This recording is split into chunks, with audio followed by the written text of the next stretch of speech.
This is Good Morning Jacksonville. First Coast News on your side. As you wake up this morning along the First Coast, Ian is moving away from us toward the Carolinas. So this is the latest track this morning. You can see it again moving right towards the Carolinas. Looks like it's right on a path with Charleston there. Now, as Ian moves away from southwest Florida, we are getting a look at the damage it left behind. This is Charlotte County. At least 7 people have been confirmed dead. That's according to the Charlotte County Commissioner. You can see the floodwaters still remaining around those homes. There's damage to the roof. It looks like some structural damage to the homes there as well. We also have some more video out of Lee County, Florida this morning. So we showed you just yesterday the video of the Sanibel Causeway just destroyed by the storm. Today, we're getting our first bird's eye view of the damage there, and it is jaw-dropping. The causeway was the one link the Barrier Island offshore has to the mainland and home to 6,000 people. You could see a part of it just gone, destroyed. We know the city manager there, Dana Souza, will speak with the Today Show crew after GMJ about her community after the storm hit. There's just so much devastation there. And you think about, when you look at it, okay, you see all of these houses and it's immense when you look at it, but think about each of those homes. People live there. You know, those are their lives. That's their family, all of their things. And I'm just looking at this bridge. As you said, it's the only way in and out. And there are so many rescues as we speak right now underway. Let's take you to Fort Myers now. You can see some boats that were washed ashore, wedged between the buildings there. Downtown stores reduced to splinters and debris just all over the streets in that area as well. I mean, the boardwalk there basically unrecognizable. So here at home, we all know just how important the Jax Beach Pier is to our community. We saw how excited people were when it reopened recently. Well, this is the Fort Myers Pier, or rather what's left of it. The support beams are all that's left.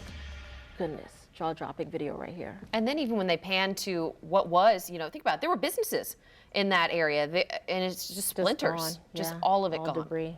Also out in Fort Myers, some truly just jaw-dropping video. This is a man that was being pulled out of the rubble. Now that person that was taking the video said the man was yelling the name Lisa. And at the time they believe his wife, that was his wife that he was yelling for, that she was in the rubble somewhere there too.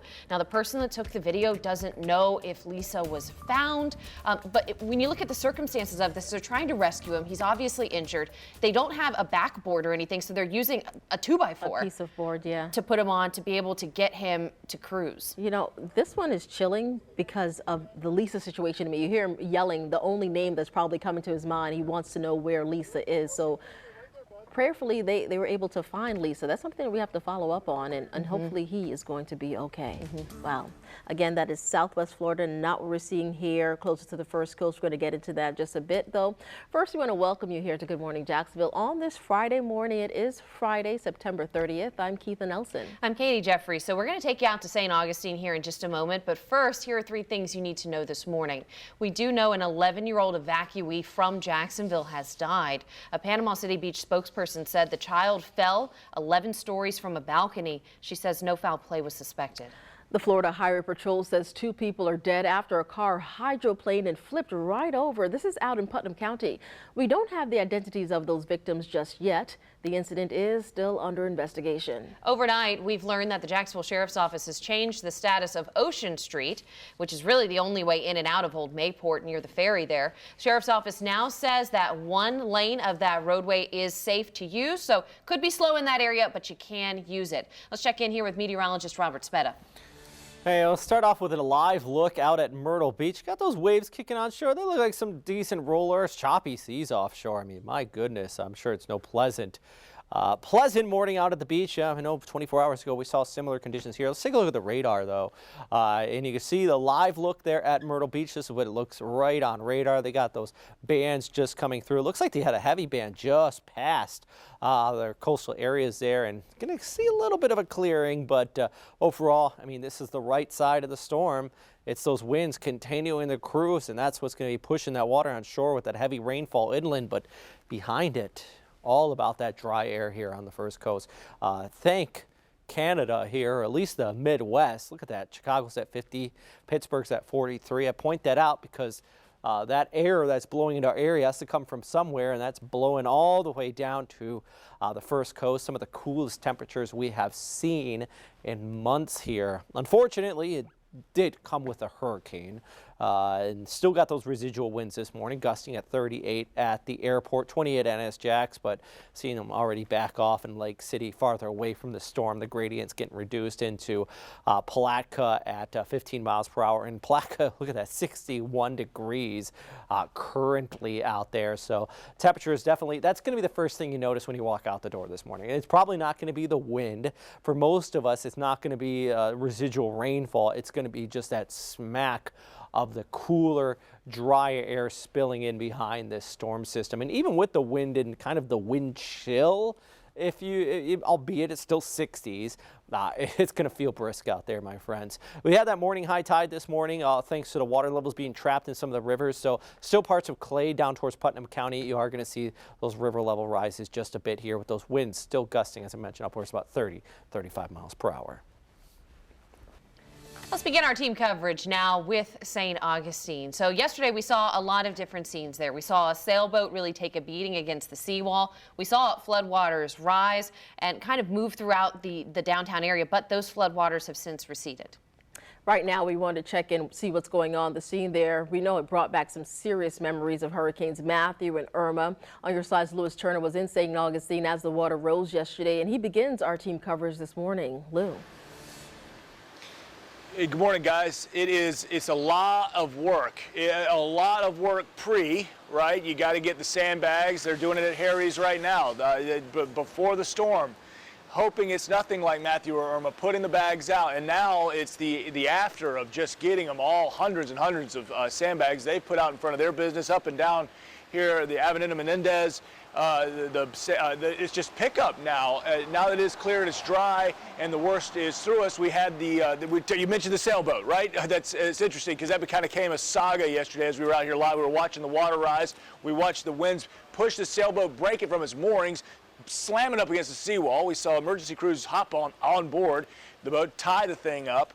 And then finally the mast snapping, and ultimately the end of that story is it was sunk. It never made it into the street, never made it here onto the roadway, which was sort of on edge as that water kind of got right up to the top of the seawall, never actually going fully over it and fully breaching it, spilling over, and that's a good thing. It kind of keeps it right at that Matthew and below level as far as severity is concerned. And now, instead of being on the street, it lays on the riverbed. Here it looks like if you just looked over my shoulder, you'd think, well, it was just a really rainy day. The roads are wet, but gosh, nothing really happened. It drained really well with the outgoing tide. On the other side of the Matanzas with Renata Di Gregorio now, how things look there, where maybe a bit different story. Renata? Hey, good morning, Lou. Yeah, we're a little bit further down A1A, away from you, not too far from the alligator farm, going down that way. We found these businesses where you can actually see the water line of how far the water came up to here, but then we've got a little step right here, and then it even goes further down to the street level, so it's got to be a couple feet for how far this has gone, but hopefully this worked out for these businesses. There's multiple here in this place. Hopefully the sandbags works. We want to show you also at St. Augustine Inn. It's kind of hard to tell from here. I'm not sure how well you can tell, but that sign is actually tilted. If you're looking at it straight on, it's at maybe a 45-degree angle. So we're hoping that that can get cleared up. So far though, this isn't too bad, hopefully, for the amount of water that could have seeped into here. And we're going to be going around and still checking out. As far as the roads go, the roads that we were on just yesterday that were really flooded, pretty good. There's definitely more dry roads than there are flooded ones right now. And we've seen a couple people walking their dogs, so hopefully things are getting a little bit back to normal, but we're gonna keep checking in with people, especially over on the other side, right by the water in Davis Shore, where it was the water, then it was their houses, and you could see some of the water lines. They looked a little bit higher than this one right there. But for now, I am Renata Di Gregorio reporting live in St. Augustine. We're gonna toss things back to you, Lou. All right, Renata, thanks. Now let's go further down in southern St. Johns County now, where Rich Donnelly has been near Summer Haven, near the Matanzas Inlet, there where this river ultimately connects. We'll get a check and see how things are looking there. Rich? Yeah, thank you very much, Lou. Right at the corner, if you will, of the Matanzas Inlet and the Atlantic Ocean stands this house over my shoulder. and it was almost swallowed by water yesterday.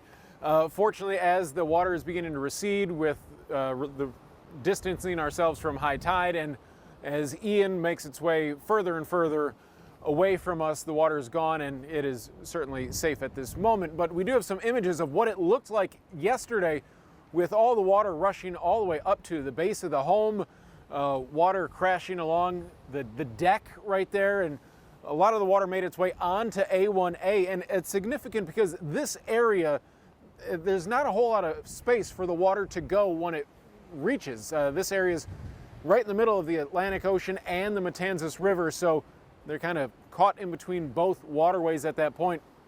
So certainly a scary situation for them yesterday. However, the water has begun to recede, so some encouraging news for neighbors in Summerhaven as they deal with that. However, there is still some ponding on A1A in this area, and certainly quite a bit of standing water in the yards of homes in between the buildings and the roadways. But at least for now, nothing quite like we saw yesterday. Lou, we'll send it back to you.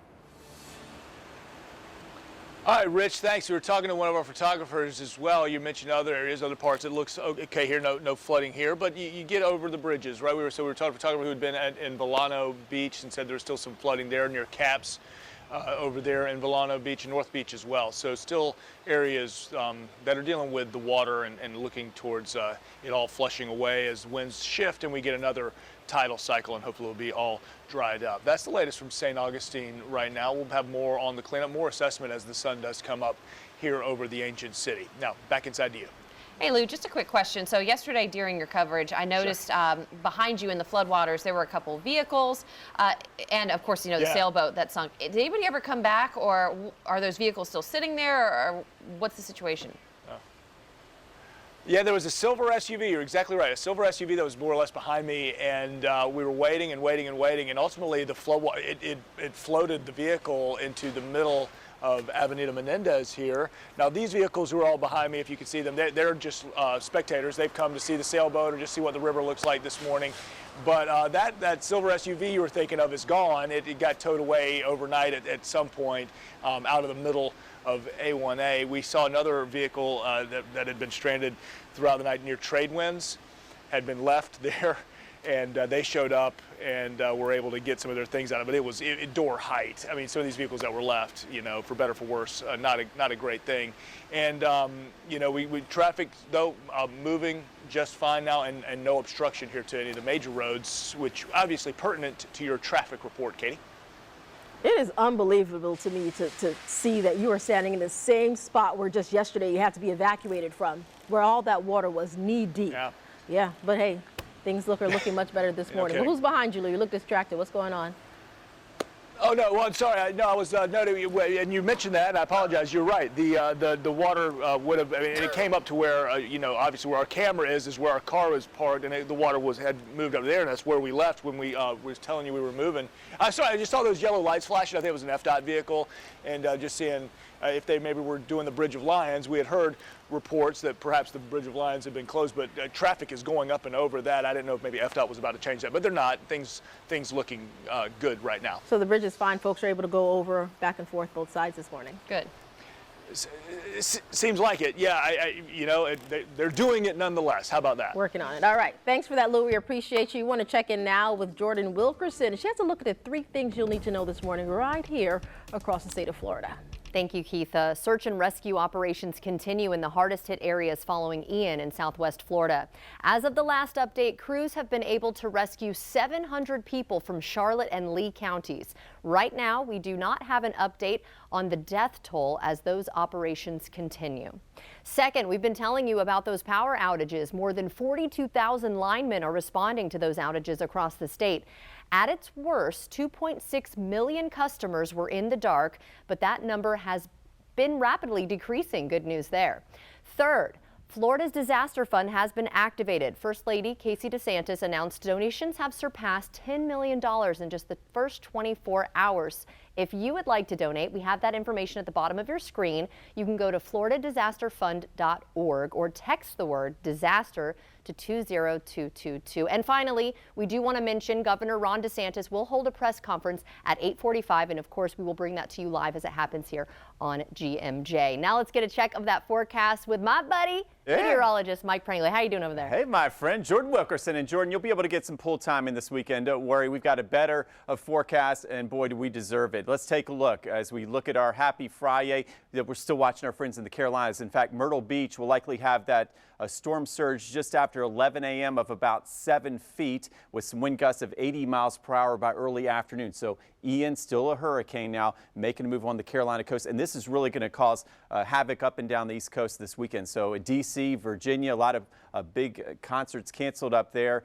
So if you're traveling New York City, Philadelphia, where our Jaguars are playing on Sunday, likely to have a cold rain, something to watch for. Here at home, though, we're on the opposite side of the storm, the friendly side. This is wrapping in dry air. We may start a little dreary with clouds out there, but the sun will win the battle in this forecast, not only this afternoon, but for the rest of your weekend. Let's check this out. We've got cool temperatures. All right, 65 degrees in Jacksonville. Lou looking for his jacket in St. Augustine. It's a little chilly, he said. Temperatures there of 63 degrees. We take a look at a north-northwest wind. That's why the tides cooperated much better overnight. Okay, so for St. Augustine to the Main Street Bridge downtown, San Marco and Riverside, feeling lucky this morning and relieved. We checked on our friends in Clay County as well, and our friends, of course, in the Golden Isles. And that north-northwest wind means we're not going to worry about those tide levels like we saw yesterday. We take a look at our big event this weekend, the Oreos and Ice Cream 5K. How about a 10 out of 10 runner index? That's at E-Town, 7 a.m. Saturday. I think that's the best of both worlds, exercise and good food. We take a look at our day planner today. There's our clouds to start, 64 degrees. Lunchtime, I say maybe make some plans. I know the kids are looking to get out of the house. Today would be a good day, and by lunch we'll have some sunshine, maybe take them to the park, 70 degrees and a lighter northwest wind. But notice a nice finish. We've got that beautiful finish and a sunny high of 75 for the weekend. Yes, a little warmer back near normal, but the big difference will be the humidity. We get a break. In fact, I've got open those windows, especially in the morning tomorrow for Saturday, 59 and 85. Sunday, fun day. We'll live up to the name. A fantastic day. We'll start in the 50s, high of 86. And again, because Ian's moving into the Carolinas, it'll just kind of spin around in the mid-Atlantic here for a few days. And what that means in the 7-day forecast is this. We've got no rain in the forecast all the way through next week, just what the meteorologist ordered. Let's turn our attention now towards Clay County, an area that was anticipating flooding, but it does look like many parts fared better than first thought. Thank goodness. Let's get right out to On Your Side's Leah Shields. She's following the latest from Clay County this morning. I know you're in front of the Emergency Operations Center. Those folks have been hard at work. Absolutely, in all counties, and even here in Clay County, like you said, they fared very well, but even here yesterday they had a rescue. So many people working around the clock to make sure everyone stayed safe, and luckily it seems like everyone did here in Clay County. But now they're looking to where they can help. And so this morning we're outside the Emergency Operations Center. We have officers and 911 operators getting ready, packing their cars up. They're heading down to Lee County, Florida. That is the Fort Myers area, the area hit the hardest by Hurricane Ian. So we have a pretty full parking lot, though it is kind of quiet, calm. You know, maybe they're just, it's a sense of relief that, you know, their hometown made it out safe. But of course, it's also this sense of seriousness. They're heading into a very serious recovery effort down in Lee County. So 18 officers this morning going to be heading down to Southwest Florida to help patrol that area. Any rescue efforts needed as well. Then you have 3 911 operators. They're going to be teaming up with the Lee County 911, taking any calls that come in as well. And then you also have some other people from this office heading up to Tallahassee to help at the state level as well. We're hoping to talk with a few of them, but we know their minds are probably elsewhere this morning, try to mentally prepare for what they're going to see when they get down there. Leah Shields, First Coast News, On Your Side. Thank you very much, Aaliyah. So let's take a look towards the Georgia area now. We're going to go towards Glenn County. So coastal communities, in Florida and in Georgia, had really been on alert as Ian passed. You all have been, right? Let's get it right on to On Your Side's Destiny McKeever is standing by right now. She's been talking to people in the area this morning to get a feel for how they are there in Georgia. Again, another area we're keeping a very close eye on. Destiny.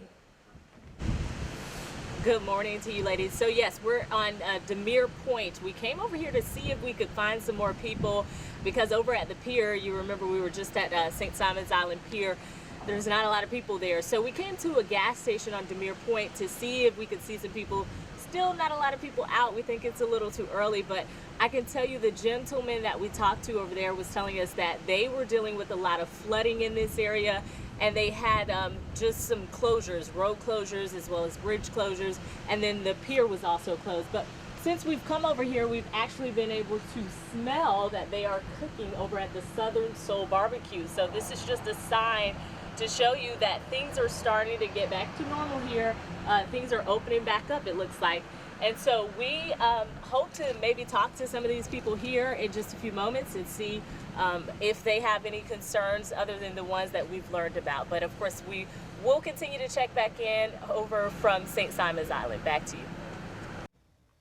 Thank you, Destiny. Now, we do want to give you kind of a before and after look at some of the areas in Southwest Florida that were really destroyed. So we're going to start with the Venice Theater, which was located just north of where the eye wall made landfall. So this is a look at what it used to look like. This is what it looks like now. So the entire wall behind the main stage was demolished. You can see significant roof and wall and structural damage. So just basically the building was pretty much demoed by the storm. Next, we want to take you to one of the main commercial strips along Fort Myers Beach. Now, I want you to really kind of watch this tropical sunset sign, kind of use that as your landmark. So this, of course, was the before. Let's take a look here at the aftermath. So you see the tropical sunset sign there as well. And you can see the aftermath from around the strip. I mean, really destruction in all directions. Boats pushed up onto the land. You can see people out there trying to survey this damage. Basically made the area unrecognizable. The cost of repairs is easily expected to be in the range of tens of billions of dollars statewide. Now we have one more we want to show you. It's an aerial shot here of Fort Myers Beach. So this is the before. You can see the strip in the area. You can see the pier up there as well. So this is the before. Let's take a look here at the after. I mean, just major difference. Look at that. You can still see some of the buildings that were in the previous picture, but obviously major structural damage to them. The things around it were just obliterated, and you can see the pier. All that's left there are the concrete pilings. So the before and afters are just shocking at this point, showing really devastation in the area there in Fort Myers. Those images just jaw-dropping. Thanks for that, Katie. It's now 52 minutes past the hour, so the dunes in Jacksonville Beach and the new pier were put to the test during Ian just yesterday. Waves going all the way up to the beach walk, we know, in the base of the dunes. Yesterday it was announced that the beaches would be closed until further notice. We're talking about Atlantic, Neptune, and Jacksonville Beach. Let's get right out to On Your Side's McKenna Rodriguez. She joins us with the latest look at things this morning. McKenna. Hey, good morning, Keitho. Well, no official word on when the beaches will reopen. There's nobody out here right now. Let me step out of the shot so you can see what the waves are doing. Pretty intense still. The tide is coming up halfway up the beach, and that is obviously not usually the case. Very intense, very windy out here. Luckily, the rain has stopped, but you know, we've been traveling all around Jax Beach this morning trying to check out some damage, lots and lots of wind damage. Luckily, from what I can see, it doesn't look like the pier here really took a beating, which is good because, you know, it just opened recently and took forever to get repaired from the last hurricane. But lots of wind damages, signs down, and lots of debris in the road. But, you know, we'll continue to keep you posted with what's going on and as people wake up and start to clear up everything. Back to you guys.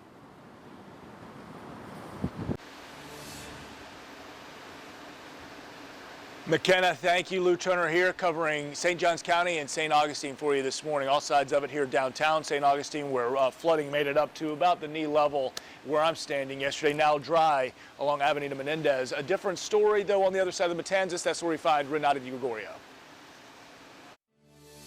3, 2, 1. Good morning. We're here on A1A in St. Augustine, not too far north from the Alligator Farm, and we want to show you these businesses here because you can actually see the watermark of how far the water got up. There's a step right here, and then it goes even lower down to the road, so it's got to be a couple feet at least. Also, over across the street, hard to see from here, but the St. Augustine Inn sign is actually tilted. It's at about a 45-degree angle. Hopefully, none of the flooding over here hurt these businesses too much, but we will let you know on the First Coast News app. Renata DiGregorio, First Coast News, on your side. All right, Renata, thank you. We're getting first light, things getting a little brighter, people getting moving, walking their dogs, checking things out, clearing up their businesses as well. We'll watch and see how the damage is. We'll continue to check in with you throughout the day and on firstcoastnews.com as well as the app. So keep watching if you do have to get out and about and take care of your day. Guys, back inside to you.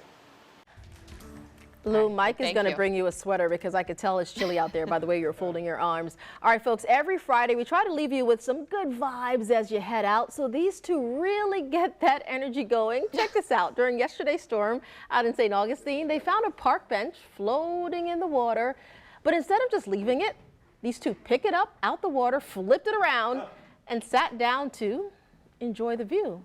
I don't know how smart this is, but I guess they're making the most of it, I suppose. What does it say? Old Town Trolley Tours. Well, I guess That's one way to take in the view, but I don't know if I'd be walking around shoeless in that water either. Imagine all the things you could step on, but Florida gonna Florida, you know? There we Florida go. gonna Florida. You know There what I you love go. most about that, though? Yeah, our cameras were running out there, but they weren't taking selfies. They were just enjoying the day there. So, Yeah, There you go. that's There you true. go. Taking it in. And enjoy your sunny weekend on the way.